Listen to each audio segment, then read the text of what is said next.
बिस्मिल्लाहिर्रहमानिर्रहीम। जैसे कि आप जानते हैं कि हमारा टूर ऑफ ऑस्ट्रेलिया है ये पहला और नहायत इम्पॉर्टेंट टूर है हमारे लिए। और जो बेस्ट पॉसिबल लड़के जो अवेलेबल थे पाकिस्तान के लिए, जिनकी परफॉर्मेंसेस भी हैं, हमने उनको इस टूर पे सेलेक्ट किया है।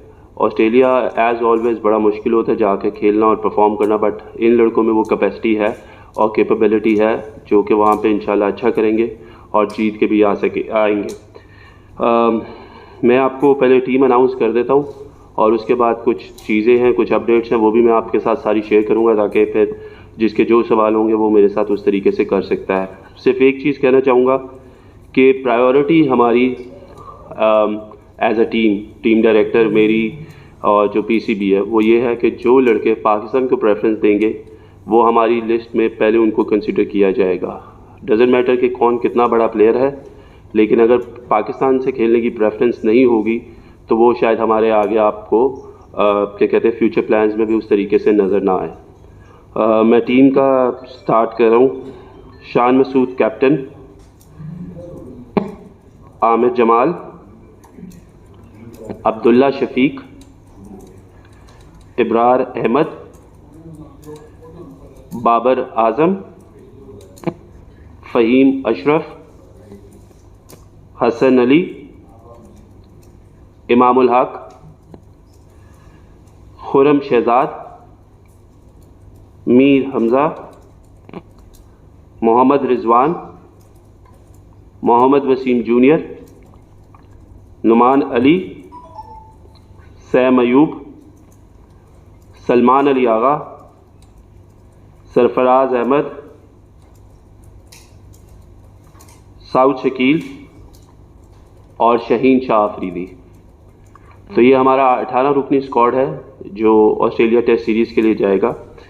इसमें एक अपडेट आपको देता जाऊं,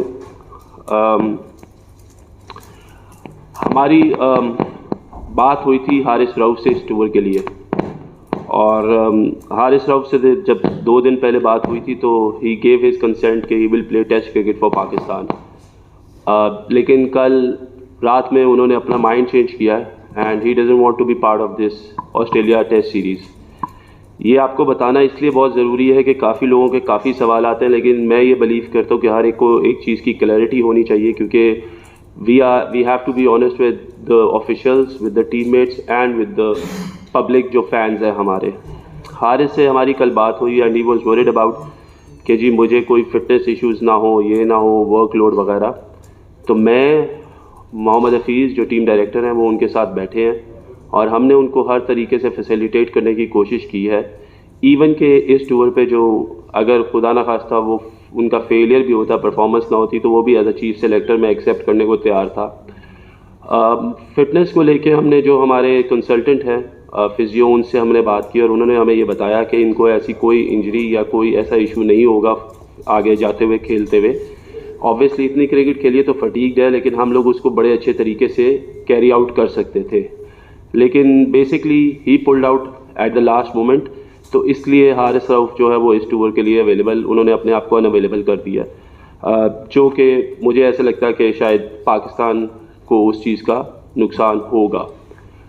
सेकेंडली अपडेट देता जाऊँ आपको नसीम शाह की, हसनैन, मोहम्मद हसनैन की और एहसान उल्लाह की। नसीम इंशाल्लाह होपफुली अगले 3 हफ्ते में जो है he will be able to bowl 50-60% और इंशाल्लाह बड़ी जल्दी फिट हो जाएगा। हसनैन की अपडेट ये है कि he has started his running and sprinting. उन्होंने अभी लास्ट वीक में वो बॉलिंग शुरू की है, लेकिन अभी उनके जो वर्कलोड है वो कवर करने के लिए थोड़ा सा उनको भी 1 से 2 हफ्ते और लगेंगे। और एहसान उल्लाह का भी रीहैब जा रहा है और इंशाल्लाह उस पर भी हमें फर्दर जो है वो अपडेट मिल जाएगी। नाउ इसमें एक और चीज़ हमने कैम्प में की है कि जी हमने कुछ एडिशनल बॉलर्स बुलाए हैं। Obviously we are looking for more players जिनको हम पूल आगे जाके बढ़ाना चाहते हैं टेस्ट क्रिकेट में। तो इसमें अरशद इकबाल जो है वो और काशिफ अली, ये 2 फास्ट बॉलर्स हैं, ये हम लोगों कैम्प में as an additional fast bowlers join करेंगे। इसके साथ साथ शादाब खान, उसामा मीर, शादाब खान, उसामा मीर, उस्मान कादिर, और नवाज़, ये भी एज अ स्पिनर हम लोगों को टेस्ट के कैंप जो हमारा लग रहा है 22 तारीख से, उसमें हम लोगों को ज्वाइन करेंगे। शाहनवाज धानी भी है, sorry forgot his name, miss कर गया। तो ये लड़के जो है फर्दर जो है ये हमें कैंप में ज्वाइन करेंगे। अब आपका कोई भी सवाल है आप लोग कर सकते हैं, and I am ready to answer each and every one of you. जी रेज योर हैंड क्वेश्चंस के लिए, फिर मैं करता हूँ। जी बाकरी, देन हाफिज। वहाब, अब हमने वर्ल्ड कप में पाकिस्तान की परफॉर्मेंस और स्पेशली शाहीन शाह अफरीदी की और हारिस रऊफ की परफॉर्मेंसेस देखी हैं। 90 ओवर तकरीबन हारिस रऊफ ने किए है, स्कोर भी उनको कंसीड हुआ है। तो एज ए ऑर्गेनाइजेशन एक बॉलर के डिसीजन को शायद रिस्पेक्ट मिलनी चाहिए अगर वो टेस्ट क्रिकेट नहीं खेलना चाहते हैं। और आप भी और पाकिस्तान के बाकी क्रिकेटर्स भी, जब वर्ल्ड कप में हमारी बुरी परफॉर्मेंस थी इंक्लूडिंग एशिया कप, तो सब लोग ये कहते थे कि T20 के प्लेयर्स को, 4-4 ओवर्स के प्लेयर्स को हमने ODI वर्ल्ड कप खिला दिया है। तो अगर हारिस पुल आउट कर रहे हैं तो शायद इदारे को एक्सेप्ट करना चाहिए उसकी ये पोजीशन। देखें, हमने हारिस राउफ से जो बात की है ना, मैंने आपको सिर्फ उसकी शॉर्ट वर्जन बताया, मैंने आपको इन डिटेल नहीं बताया। जो कप्तान से बात हुई और जो कोच से बात हुई वो ये हुई थी कि हमें हारिस राउफ को जब टेस्ट क्रिकेट में यूटिलाइज़ करना है, क्योंकि he is an impact bowler, तो वो सिर्फ 10 से 12 ओवर से ज़्यादा हम लोग उससे डिमांड नहीं कर रहे थे एक दिन में बॉलिंग के, विच इज़ उसने अभी वनडे क्रिकेट में भी बॉलिंग की है। द ओनली इशू इज़ कि when you say that you are available for Pakistan, और इस वक्त क्योंकि हमारे जो टेस्ट स्क्वाड के फास्ट बॉलर्स मोस्टली जो है जो इम्पैक्ट क्रिएट कर सकते हैं, जो 140 प्लस बॉलिंग कर सकते हैं रेगुलरली, वो तीनों बॉलर्स इस वक्त अनफिट है। सो कहीं ना कहीं as a player you need to sacrifice and you have to look to play for Pakistan instead के आप पीछे हट जाए। यूसुफ भाई, पिछले जो सीरीज हमारी हुई श्रीलंका के साथ, उसमें अबू हुरैरा टीम का हिस्सा थे, इस बार वो नहीं है। और दूसरा ये कि डोमेस्टिक क्रिकेट को हम हमेशा तरजीह देते हैं कि उसकी जो टॉप प्रायोरिटी हमारी वो होगी। उसमें साहबजादा फरहान ने काफ़ी रन्स किए हैं, टॉप स्कोरर हो रहे हैं, वो भी स्क्वाड का हिस्सा नहीं है, इसकी क्या वजह? देखिए, आपने साहबजादा फरहान की बात की। I think he has scored a lot of runs, he was the top run scorer. लेकिन साहबजादा को जिनके जगह लेनी है वो ऑलरेडी आप देख रहे हैं कि शान मसूद, अब्दुल्ला शफीक और इमामुल हक वो ऑलरेडी उस प्लेस में खेल रहे हैं और वो परफॉर्म कर रहे हैं। खुदा न खास्ता अगर इन लोगों को कुछ होता है तो फिर हम लोग ऑब्वियसली उनको रिप्लेस करने के लिए साहबजादा को हम लोग आगे देख सकते हैं। और हुरैरा ऑब्वियसली हमारा मिडल ऑर्डर जिस तरीके से है, आपको पता है कि हमारे मिडल ऑर्डर में साउथ शकील खेल रहे हैं, बाबर आजम हैं, रिजवान एज अ बैट्समैन खेल सकते हैं, सरफराज इज़ ऑलरेडी प्लेइंग, आगा सलमान की बहुत ज़्यादा परफॉर्मेंसेज है। तो ऐसा नहीं है कि हम लोगों की वो नज़र में या रिकमेंडेशन में नहीं है, लेकिन ऑब्वियसली जब जगह बनेगी और जब इन लोगों के अगेंस्ट उन लोगों को वो स्पॉट्स हासिल करने हैं तो then we can replace them with, और वो हमारे बिल्कुल हम लोग उनको देख रहे हैं और परफॉर्मेंसेस का बिल्कुल हम उनको नोटिस करते रहेंगे। हाफिज। वहाब, अगर हम देखें जो टीम आपने अनाउंस किया, specially bowlers, Hasan Ali performances सबके सामने है, कोई लंबी क्रिकेट भी नहीं खेले हुए, उनको लिया है। इसी तरह अगर स्पिनर्स को देखें, जो स्पिनर्स टीम में हैं वो तो हैं ही हैं, जो आपने बैकअप के तौर पे लिए हैं वो चारों स्पिनर्स वही हैं जो पिछले 4-5 साल से खेल रहे हैं, परफॉर्मेंसेस उनकी सबके सामने हैं। नए लड़के जो परफॉर्मर्स हैं, जो पिछले 4 साल से 5 साल से मुसलसल स्पिनर जो डोमेस्टिक क्रिकेट में परफॉर्म कर रहे हैं, 4-5 लेफ्ट आर्म भी हैं, ऑफ स्पिनर भी है, वो कहीं नहीं है। तो क्या कहीं खौफ तो नहीं है कि वो ऐसी चीज़ दोबारा से तनकीद शुरू हो जाएगी और बस छुपने की कोशिश की गई है? देखिए, पहली बात तो मैं ये बता दूं कि जी तनकीद से तो मैं नहीं घबराता, ना हम आगे घबराएंगे। और दूसरी बात ये रहेगी कि जो 4 फास्ट बॉलर, जो 4 स्पिनर्स हमने बुलाए कैंप में ना, वो हम लोगों ने इसलिए बुलाए ताकि हम उन पे काम कर सकें। वो हमारे एसेट्स हैं, आगे जाके वाइट बॉल क्रिकेट में भी हमें उनकी ज़रूरत पड़ेगी। और जो भी उनके फ्लॉज हैं जिसकी वजह से वो इस टूर्नामेंट में उस तरीके से परफॉर्म नहीं कर सके, तो एज अ ऑर्गेनाइजेशन ये हमारा काम है कि हम अपने प्लेयर्स को बैक करें। और अगर हम लोग बैक नहीं करेंगे तो ऑब्वियसली उनका कोई और तो ख्याल नहीं रखेगा। तो इस वजह से उनको बुलाया कि वो आएँ यहाँ पे बॉलिंग करें, और यहाँ पे जो उनकी खामियां थी या जो उनकी कोताहियाँ थी वो हम उनको पूरे अच्छे तरीके से देख सकें और उस पर वर्क कर सकें ताकि फ्यूचर में हमें कोई ऐसे इश्यूज़ ना आए। सेकेंडली बात आपने हसन अली की कि हसन अली की performance, I think Hasan Ali की परफॉर्मेंसेस मेरे सामने भी हैं, और उनका भी जो काउंटी सीज़न गया है वो भी आप सबके सामने है कि उनकी वहाँ पे बहुत ज़्यादा 4-डे क्रिकेट में परफॉर्मेंसेज रही हैं। हसन अली एक ऐसा बॉलर है जिसके पास एक्सपीरियंस भी है, and going through with Shaheen Shah Afridi you need an experience fast bowler जो उनके साथ वहाँ पे रहे और वो अपना एक्सपीरियंस भी बाकी बॉलर्स के साथ शेयर कर सके, और उम्मीद करता हूँ कि जिस तरीके का वो कैरेक्टर है वो भी वहाँ पे अच्छी परफॉर्मेंसेज देगा। दानियाल।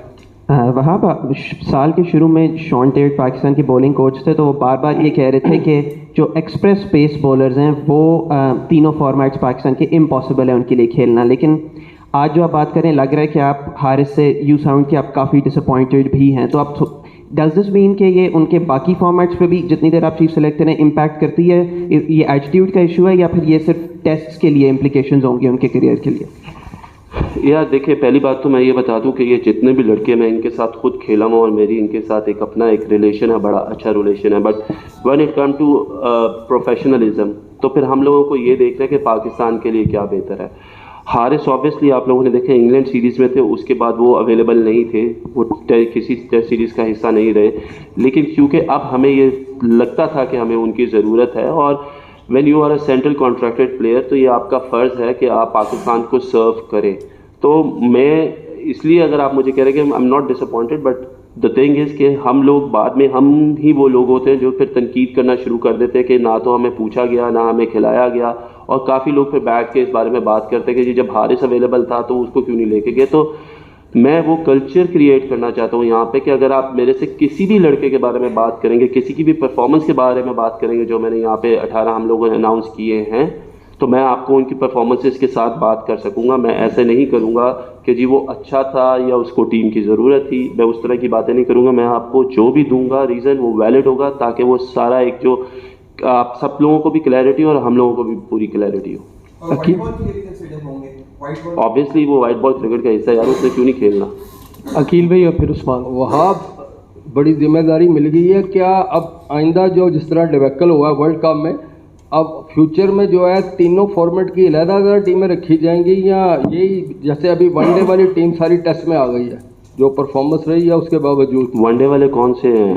ये सारे ऑलमोस्ट हसन अली वगैरह सारे। हसन अली तो टेस्ट का भी प्रॉपर स्क्वाड का हिस्सा है। अब ये बताएं कि आया ये तीनों फॉर्मेट की अलग-अलग होंगी या अब इसी पे खेलना है इसी तरह? वही अकील भाई, इस तरह नहीं खेलना हमने खेलना ऐसे ही है कि हम जो पूल ऑफ प्लेयर्स है उसको बढ़ाना चाहते हैं।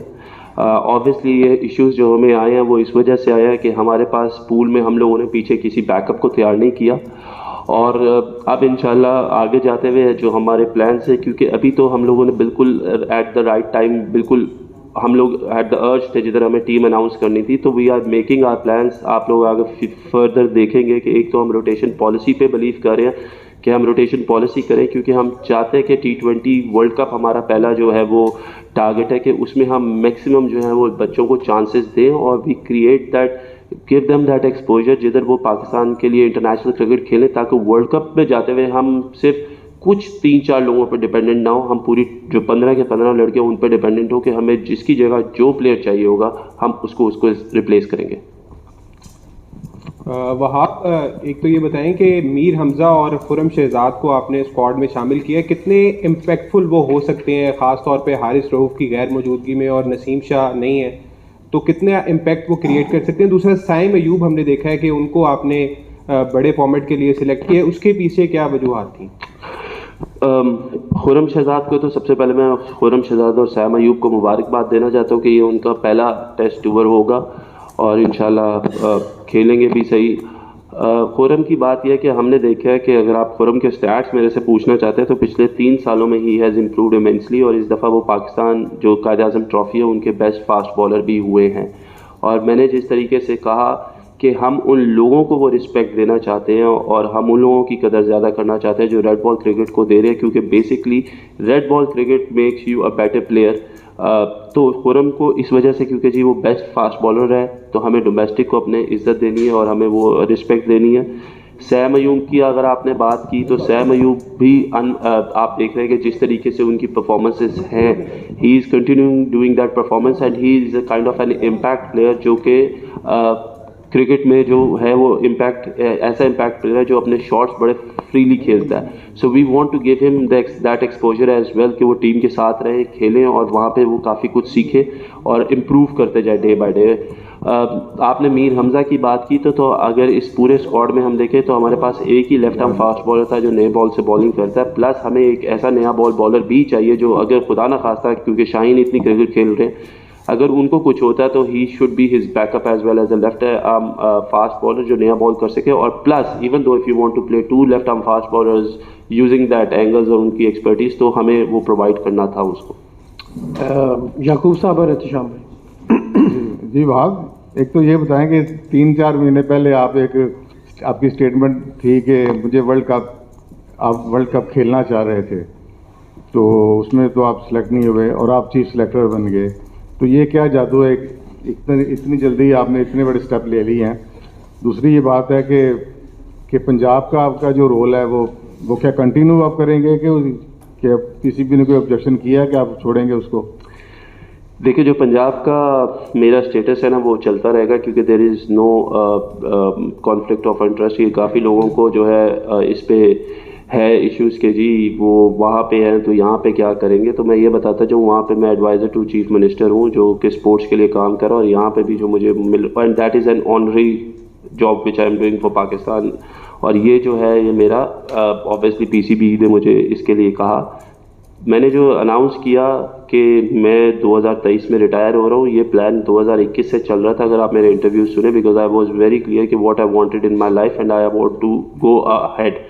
तो इस वजह से that was the only reason कि मैंने जो है वो क्या कहते हैं क्रिकेट जो थी वो छोड़ दी थी. और जादू, अगर इतना स्मार्ट लड़का होगा तो जादू तो चलेगा ना यार. एहतशाम भाई और नईम. जी वारन साहब, आपने टीम चुनी, बड़ी अच्छी बात है. इस पर हम बाद में बात करेंगे जब टीम खेल के आएगी वापस क्या करती है क्या नहीं करती. मेरा सवाल ये आपसे क्योंकि आप खुद एक्सपीरियंस करते रहे, आप इन आउट होते रहे और बाद को गिले भी करते नजर आए, कैसे इंश्योर करेंगे कि जो परफॉर्मर है वो टीम में आ सके? बिल्कुल, आई थिंक ये सबसे बड़ा मसला रहा है मेरे साथ. और क्योंकि अब मुझे ये मौका मिला कि जो एज अ प्लेयर मैंने फील किया था कि मेरे साथ क्या गलत हुआ या और प्लेयर्स के साथ क्या गलत हुआ. हमारी सबसे बड़ा इशू यहाँ पर यह है कि हमारी जब हम लोग सिलेक्टर या किसी पोस्ट पे आते हैं तो हम लोग घबराते हैं लोगों से बात करने का और प्लेयर से बात करने का, और हमारा जो उनसे इंटरेक्शन है वो बहुत कम होता है, कम्युनिकेशन बहुत कम होती है. तो मैं इस चीज़ पे बिलीव करता हूँ कि आप हर प्लेयर से कम्युनिकेट करें और हर प्लेयर से जो है वो आप बातचीत करें और उसको बताएं कि where does he stand. For me, मैंने ऑब्वियसली अभी चीज़ें जो है आहिस्ता आहिस्ता प्लान होंगी, but we will give clarity to each and every player के where they stand, whether they are going to be the part of the squad, whether they are not in our plans. हम हर एक चीज़ को बड़ा clear उनको बताएंगे. और यही वजह है कि देखें, हम बात भी आप लोगों को इसलिए बता रहे हैं कि एट टाइम्स हम घबराते हैं कि हम सच्ची बात ना करें और उसका बैकफायर हो जाता है. दैट्स वाई हम लोगों ने आके आपको जो हारिस के बारे में बताया कि यार वो हमारे प्लान में था, he committed to us and then after 2 days he just pulled out. तो बात सिर्फ इतनी सी है कि हम लोग हर एक चीज़ पे क्लैरिटी देना चाहते हैं ताकि हर एक को वो क्लैरिटी मिले. कल को कोई ये ना कहे जिस तरह हम अपने दौर में कहते रहे कि यार शायद हमें क्लैरिटी नहीं मिली या सिलेक्टर्स ने हमारे साथ कम्युनिकेट नहीं किया. कोई भी प्लेयर है जो ये समझता है कि उसके साथ ज़्यादती हो रही है और उसको पाकिस्तान का हिस्सा होना चाहिए, मैंने बड़े खुले अल्फाजों में कहा था कि वो मेरे से आके मेरे से बात कर सकता है और मैं उसको सेटिस्फाई करूँगा. और ऑब्वियसली बुरा भी लगता है कुछ प्लेयर्स को जब आप कहते हो कि यार you are not part of our plans, लेकिन वो उनको बुरा ज़रूर लगता है, लेकिन देन दे नो कि उनको आगे फ्यूचर में कैसे चलना है और क्या करना है. तो I think that clarity has to be given to each and every player, और वो क्लैरिटी उनको हमारे से इंशाल्लाह ज़रूर मिलेगी. नईम भाई, अशरफ भाई और देन वहाब, आपने हसन अली की जो सिलेक्शन है उसके हवाले से 2-3 चीज़ों का जिक्र किया. एक तो उसका एक्सपीरियंस, फिर उसकी परफॉर्मेंसेज और फिर काउंटी परफॉर्मेंस जी. तो अगर काउंटी परफॉर्मेंस को रखें तो फिर मोहम्मद अब्बास जो है is been doing great in the counties. तो उसको क्या उनकी एज फैक्टर या पेस? नहीं, ऐसा कुछ भी नहीं है. अब्बास के बारे में जो आपने बात की है, ऐसी कोई भी बात नहीं है कि he is not considered as कि वो नहीं है. अभी अब्बास जो है वो फर्स्ट क्लास सीज़न उस तरीके से यहाँ पे नहीं खेले. जो बात हम ऑस्ट्रेलिया जाने की कर रहे हैं, जिन कंडीशंस में अब्बास 4 डे क्रिकेट खेल रहे हैं उसमें सीम मूवमेंट बहुत है और obviously we know he is a seam bowler. तो ऑस्ट्रेलिया में वी नीड समबडी जो बॉल थोड़ा सा मार के करे, जिसका रिवर्स भी अच्छा हो, ताकि वो कंडीशंस थोड़ी सी डिफरेंट है. हसन अली हमारे पिछली जो सीरीज़ गुजरी हैं, 1-2 टेस्ट सीरीज़, उनका भी स्क्वाड का हिस्सा रहे हैं. So that is the reason कि why Abbas is not here, because वहाँ पे ज़्यादा सीम नहीं होगा बॉल. तो यहाँ पे जो कंडीशन है, यहाँ पे रिवर्स भी होता है, ऑस्ट्रेलिया में बाउंस भी मिलता है, तो Hasan Ali is a better option than Mohammad Abbas. Wahab, सबसे पहले तो कॉन्ग्रेचुलेशन कि आप चीफ सेलेक्टर भी बन के हैं मशीर खेल के साथ साथ. देखिए, वर्ल्ड कप पे जिस तरह बाबर आजम की नाकस कारकर्दगी उनको ओहदे से हटा दिया गया या वो खुद स्टेप डाउन हो गए, दौरा ऑस्ट्रेलिया में अगर टीम की कारकर्दगी इसी तरह नाकस आती है जब माजी में तो ये रिकॉर्ड रहा है, तो क्या इसकी जिम्मेदारी आप लेंगे या कप्तान को कुर्बानी का बकरा बनाया जाएगा? अशरफ भाई, देखिए बात यह है कि अगर मैं ये टीम अनाउंस कर रहा हूँ ना, तो इसमें ज़िम्मेदार मैं भी हूँ, कोच भी है, कप्तान भी है, क्योंकि ये हमारी कंसेंट से टीम तैयार हुई है. ठीक है जी, पहली बात तो मैं ये आपको क्लियर कर दूँ. और क्रिटिसिज्म आप लोगों को लेना भी चाहिए. हमने कहा कि ये बेस्ट अवेलेबल लड़के थे जिनको हम ऑस्ट्रेलिया टूर पे भेज रहे हैं. ऑब्वियसली आपको पता है कुछ इंजरीज है, कुछ प्लेयर्स अवेलेबल नहीं है, तो इस वजह से जो है हम लोगों को जो बेस्ट पॉसिबल स्क्वाड था वो हम भेज रहे हैं. और वी ओन इट, ऐसा नहीं है we don't own it, we own it. जहाँ तक बात की आपने बाबर आजम की, Babar Azam is a world class player. और जो ये कप्तानी का जो बेसिकली आपने बात की, ये पीसीबी का आपको पता है कि चेयरमैन का होता है कि हम कप्तान बनाएं या ना करें, और Babar has step down himself as a captain. Secondly बात यह है कि देखिए 4 साल से एक टीम थी जिसके वो कप्तान रहे हैं और जिसको वो लेके चले हैं, और हम लोग पिछले 4 साल में कोई भी आईसीसी इवेंट या एसीसी इवेंट नहीं जीते. So I think that was the only reason, and I don't know what discussion has been made between the chairman and the captain. तो ये बेहतर है कि आप उन्हीं से सवाल कर लें, तो वो उसका बेहतर जवाब आपको दे देंगे. वहाँ भाई, टीम तो आपने सेलेक्ट कर ली है, क्या टीम को मशवरा भी देंगे? क्योंकि टेस्ट क्रिकेट काफ़ी फास्ट हो चुकी है, एक दिन में 400 रन भी फट्टे पे लग रहे हैं वहाँ पर. तो आप हमारी जो टीम की स्ट्रेटेजी है वो इस बार क्या होने जा रही है ऑस्ट्रेलिया में, अगर थोड़ा सा बताएंगे. और साथ साथ पीएसएल भी आ रहा है, आपने कहा था कि मैं पीएसएल खेलूंगा, तो चीफ सेलेक्टर बनने के बाद आप पीएसएल खेलेंगे या नहीं पेशावर ज़ल्मी की तरफ से? यार, अगर मैं पेशावर ज़ल्मी से खेल गया ना पीएसएल, तो एक और मेरे वो लेबल लग जाएगा कि तीसरी कोई एडिशन मिल जाएगी मुझे. तो नहीं, पीएसएल में नहीं खेल रहा, ये मैं आप सबको क्लियर कर दूं. और दूसरा सवाल जो आपका था regarding the strategy, I think जो कोच हैं, जो कप्तान है, जो टीम डायरेक्टर हैं, वो बेहतर जानते हैं कि उन्होंने इन लड़कों को कैसे लड़वाना है. वहाँ पे जितनी भी प्लानिंग होगी, I think it has to be उनके पास रहना चाहिए ये सारा. और फॉर मी आई थिंक ये जो लड़के हैं, they are the impact players and they will create an impact in Australia इंशाल्लाह. लास्ट 2 क्वेश्चन आके. वहाँ भाई, सबसे पहले तो आपको मुबारक हो, आपने चीफ सेलेक्टर का ओहदा संभाला है. एक ये बता दें कि इस टीम का वाइस कैप्टन कौन है शान मसूद के साथ, और दूसरा ये बता दें कि आपने जिन लड़कों को चुना है, क्या आपने इस सीरीज़ के लिए क्या आपने सिर्फ इस सीरीज़ के लिए चुना है कि खुदा ना खास्ता अगर ऑस्ट्रेलिया में हमारा ट्रैक रिकॉर्ड इतना अच्छा नहीं रहा और वहाँ पे हम नाकाम हो जाते हैं, तो क्या इन लड़कों को फायर किया जाएगा या इन लड़कों को ही अगली टेस्ट सीरीज में रखा जाएगा? मेरी बात सुने, ये बकरा ईद तो नहीं है ना कि ज़िबा करके फेंक देना है. ऑब्वियसली हमने शान को कप्तानी दी है क्योंकि Babar step down as captain, और हमें ये लगा कि शान एक ऐसा प्लेयर है जो कि काउंटी क्रिकेट में भी कप्तान है और 2 साल के लिए यॉर्कशायर पे कप्तानी करा और उन प्लेयर्स पे करा जो रूट जॉनी बेस्टो जैसे प्लेयर्स जो उनके मेन प्लेयर्स हैं उनके ऊपर. तो हमने फ्यूचर को मद्देनज़र रखते हुए शान मसूद को जो है वो कैप्टन बनाया, और इंशाल्लाह आने वाली सीरीज़ में भी वो कप्तान ही रहेंगे. ऐसा नहीं होगा कि एक सीरीज़ के बाद हम ये कहें कि हम सारा कसूर उस पर डाल दें, ऐसा कभी भी नहीं हुआ, ना हम ऐसा चाहते हैं. सेकेंडली जो आपने बात की वाइस कैप्टन की, देखें हम लोगों ने अभी नहीं अनाउंस किया, बट लेटली हम लोग इसको इंशाल्लाह अनाउंस करेंगे. वहाँ भी अगरचे 2 विकेट कीपर हैं अभी भी पाकिस्तान टीम में, तो हसीबुल्ला भी काफ़ी अच्छा कर रहे हैं. क्या हसीबुल्ला के लिए भी कोई प्लान है फ्यूचर में? देखिए, हसीब भी एक बड़ा अच्छा लड़का है, नौजवान लड़का है और बड़ी अच्छी परफॉर्मेंसेस कर रहा है, और ऑब्वियसली हम लोगों ने सबकी परफॉर्मेंसेस पे नज़र रखी हुई है. जब when it comes to test cricket, तो आपको पता है कि मोहम्मद रिजवान बड़ी देर से टेस्ट क्रिकेट खेले हैं, बड़ी परफॉर्मेंसेस रिजवान की, और अब क्योंकि इस सीज़न में सरफराज ने भी 600 प्लस रन कर दी और उनकी जो टेस्ट सीरीज़ में भी रन थे वो बहुत ज़्यादा हैं. लास्ट आपको पता न्यूजीलैंड टेस्ट सीरीज़ में उन्होंने बहुत एक अहम किरदार अदा किया. तो हमारे पास अभी ऐसे 2 विकेट कीपर बैट्समैन हैं जिनके ऊपर हम ट्रस्ट कर सकते हैं और उनको लेके चल सकते हैं, क्योंकि उनके फिटनेस लेवल्स भी बड़े अच्छे हैं. जहाँ पे हमें महसूस होगा कि we want to replace anybody, तो फिर हम आगे सोचेंगे कि हमारे पास क्या ऑप्शंस अवेलेबल हैं और कौन किस फॉर्मेट में बेहतर कर, और इंशाल्लाह उसको फिर उस तरीके से हम यूटिलाइज करेंगे. मच आप सबका दो तीन छोटी सी अपडेट्स आपको कि कैंप जो है वो रावलपिंडी में लगेगा फ्रॉम 23rd 22nd को असेंबल है टिल 28th और पाकिस्तान टीम जो है ऑस्ट्रेलिया के लिए जो ट्रैवल करेगी वो 30th अर्ली मॉर्निंग करेगी लाहौर से जी। Thank you. न्यूजीलैंड बाद में हम करेंगे।